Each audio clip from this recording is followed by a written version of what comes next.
Hey guys, welcome back to Shifting Lanes. I'm Chad. Once again, we're in the Mustang, but she is not as we last left her. As many of you who saw my video from last week will know, she's got a whole mess of upgrades. Well, they're no longer in boxes. They're in the Mustang, and whoo! Let me tell you boys, this thing is an absolute ripper. But I'm going to shut up and stop talking about it. We're going to start her up.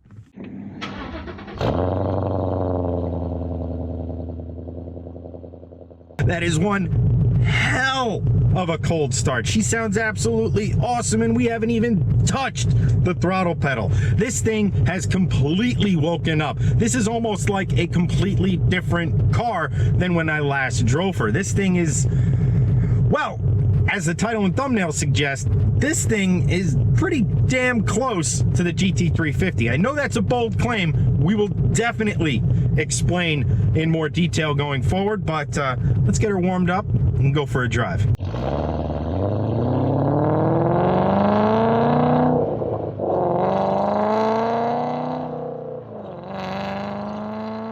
All right, for those of you who missed last week's video, let's just recap what we've done to the Mustang so far. We have a set of long tube catted headers from American Racing hooked up to a MagnaFlow exhaust.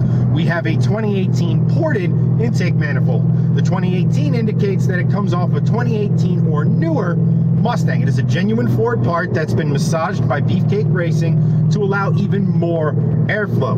Now, all of that stuff will not work. I mean, the car, I guess, will kind of work. It'll just be in limp mode pretty much all the time without a tune. And we went to Lund Racing for our tune because basically ask anyone and they are hands down the best in the business when it comes to tuning the Coyote motor. Everything we did, especially the tune, is to accentuate that, to basically maximize where she wants to make power.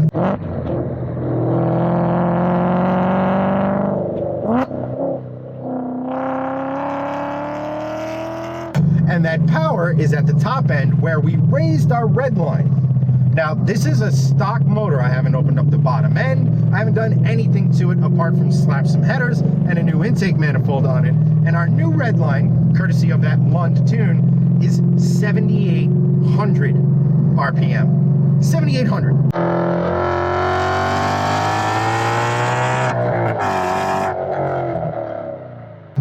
RPM. This is a cross-plane crank. This is a stock motor. We haven't done pistons, rods, or any of that. And yeah, 7,800 RPM Redline.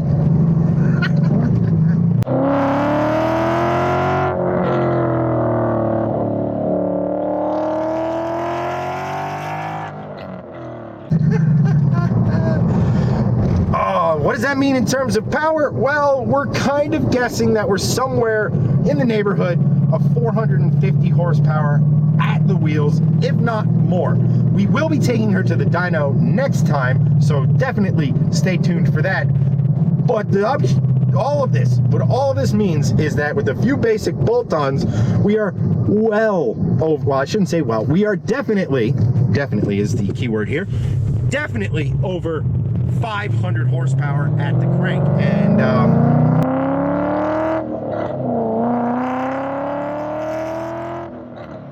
I loved revving her out before.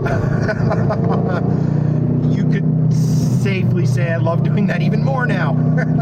The GT350, that is a 5.2 liter flat plane crank V8 that has, I think, an 8,300 or an 8,400 RPM Redline. And that's Ford's, basically their greatest V8 they've ever made as far as a naturally aspirated motor is concerned, and we're not that far off, which kind of begs the question, why the hell did Ford even bother with the Voodoo? I mean, they could have just taken a Coyote, opened her up, 7,500 RPM, no problem whatsoever, stuck it in the 350, still made the same 550-ish horsepower. I mean, they're Ford after all. Why go through the process of making the Voodoo? I think it's twofold. One, you tell engineers they can go nuts and have a great time. They're gonna do it, especially if there's the budget to back it up. And then there's the marketing side of it, where Ford can sit here and say, we're not just your typical American auto manufacturer. We don't make just big, lazy V8s. We can make a V8 that can rev over 8,000 RPM, just like our European counterparts. We have a V8 with a huge Redline. We have big-ass brakes up front. We have a sport-tuned suspension. Again, it's not as good as the GT350s, but it's damn close. You can get yourself a GT, a regular GT, with this performance package, so big brakes, sport-tuned suspension, chassis bracing, 373 rear end. Throw all the mods that I did at it, and you still are under $30,000 for 500 plus horsepower. And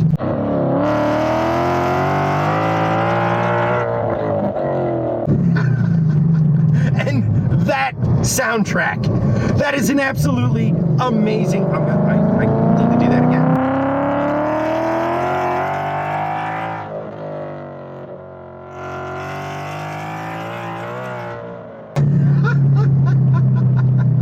Now, if you're sitting here watching it, I don't care if you're one of our Volvo boys. I don't care if you're one of the Veloster boys. That is an absolutely epic soundtrack.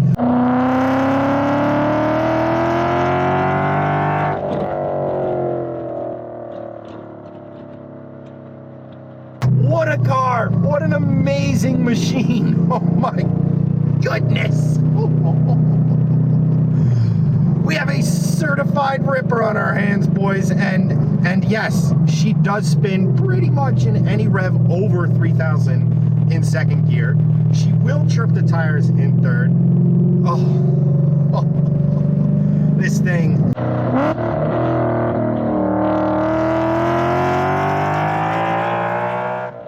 There's those brakes. These brakes are, that sounds awesome. The brakes might be better. Oh, wow. So, we're not done with the Mustang, mind you, but what's next for her? Well, next, like I said, we're going to see just how much power we're actually making. Then after that, well, new wheels and tires. I will have those very soon. Can't wait to show you those. They are absolutely massive, and we do need some massive rear rubber to kind of contain the power we have now. Then I want to do things to kind of make her a little bit more reliable. Not that she's been unreliable, more just being overly cautious than fixing an issue or anything like that. We're going to go catch can, because with the new RPM, we have quite a bit more blow-by than we did before. We're going to go with a short throw remote shifter relocation kit to sure up the shifting. If you saw, I did a video on the MT82 and its Achilles heel. Mustang owners are suing Ford because the transmissions are just flat out breaking. Part of that is due to just the extremely vague nature of the stock shifter. And there's other weak points in the transmission as well, but we'll touch on that in a later video, because like most of this car, the transmission's not going to be left stock. Then we're going to start focusing on suspension. Now, I don't really think we need to go coilovers at this point. I don't really think we need to do anything as drastic as even lowering springs. But what we do need to address sooner rather than later is wheel hop. If you've seen some of the drag racing videos, anytime I launch it hard in first, the wheels don't just spin, they hop. And that's no good. That's how you break axles, that's how you break drive shafts, diffs, the transmission. Whatever the weak point is, that's what wheel hop is going to find, and eventually it will break one of those components. So we definitely want to take some of that out of the equation. Then from there, we'll see, because by that point it might be winter, and yeah, I don't know how great this is going to be in even cold temperatures, let alone yeah, snow. But I definitely want to do a snow video, so we'll see. But yeah, that's the Mustang. This thing is, without question or any shadow of a doubt, a budget GT350 at this point. She may not be as fast, but as far as on-road and all that other stuff, she's damn close. And yeah, I'm gonna leave you with that. Well.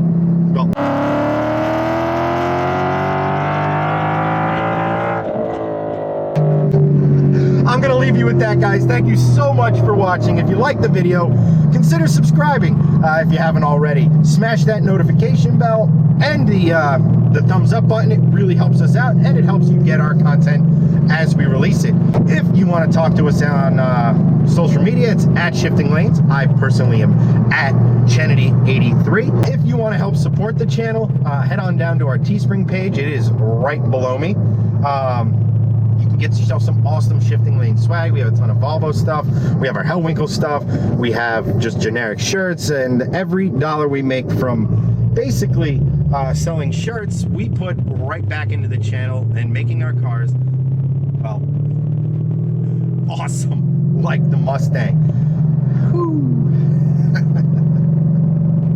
The Mustang, boys, it's coming along. It's an absolute monster now. I think we've left the V70R kind of in our wake, especially with her clutch issues, and I think it's time for bigger fish. I think there's a supercharged M3 that's out there that, yeah, she may have more horsepower, but I think we're ready to take it on. What do you guys think? Supercharged M3 versus Mustang? Be a fun race. But as for this video, that's a wrap. Thanks for watching, and I'll catch you next time.